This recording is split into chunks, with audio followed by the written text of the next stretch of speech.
हवेली के बड़े दरवाजे पर गहरा सन्नाटा पसरा था। दुर्गा देवी के हॉल में पूरा परिवार जमा था।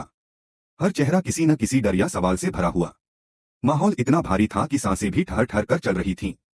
बीच में खड़ी थी अहाना, एक मासूम पर अब दृढ़ औरत, जिसकी आंखों में आज आंसू थे, मगर वो आंसू बेबसी के नहीं, बल्कि अपमान और सच्चाई की जंग के थे।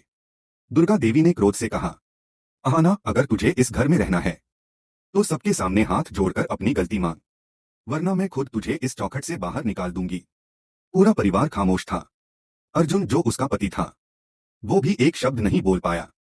उसके भीतर सवालों का तूफान था। क्या अहाना सच में दोषी है या फिर किसी चाल का शिकार? कोने में बैठी ठाकुर जी की आंखों में एक चालाक मुस्कान झलक रही थी। वो मुस्कान जो दूसरों के दुख में सुख खोजती है, क्योंकि यही तो वो चाहती थी, अहाना को सबके सामने झुका हुआ देखना। लेकिन इस बार कहानी कुछ अलग थी। अहाना ने धीरे से अपनी रीढ़ सीधी की, चेहरे से आंसू पोंछे और दुर्गा देवी की आंखों में आंखें डालकर बोली, नहीं मां जी, जब गलती मेरी है ही नहीं तो मैं माफी क्यों मांगूं? कमरे में जैसे बम फट गया। हर कोई दंग रह गया। यह वही लड़की थी जो कल तक सबके आगे झुक जाती थी और आज तूफान बनकर खड़ी थी। बुआ जी का चेहरा, जो अब तक आत्मसंतोष की मुस्कान से भरा था, अचानक सफेद पड़ गया, क्योंकि उन्होंने नहीं सोचा था कि अहाना इतनी हिम्मत दिखा पाएगी। अहाना ने दृढ़ आवाज में आगे कहा, मैं भीख नहीं मांग रही, मैं सिर्फ अपना हक मांग रही हूं।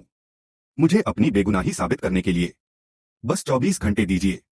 दुर्गा देवी कुछ पल चुप रहीं, फिर पत्थर जैसी आवाज में बोली, ठीक है, तुझे 24 घंटे मिलते हैं। अगर सच्चाई तेरे साथ है तो दिखा दे, वरना इस घर में तेरे लिए कोई जगह नहीं होगी। वो शब्द जैसे तलवार बनकर हवा में गूंजे। अहाना ने सिर झुकाया नहीं, बस इतना कहा, धन्यवाद माँ जी, मैं लौटूंगी अपनी सच्चाई के साथ। वो बिना पीछे देखे हॉल से निकल गई। पूरा परिवार स्तब्ध रह गया और ठाकुर जी के चेहरे पर अब हल्की घबराहट की लकीर उभर आई थी। अहाना बाहर आई। आसमान में काले बादल थे, हवा में ठंडक और भीतर दिल में आग। उसके कदम सीधा उस मेले की ओर बढ़े जहां उसकी जिंदगी पल भर में बदल गई थी।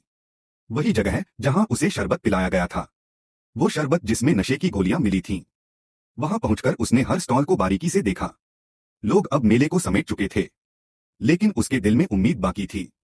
फिर उसकी नजर पड़ी एक दुकान के बाहर छोटे से कैमरे पर। एक उम्मीद की किरण चमकी।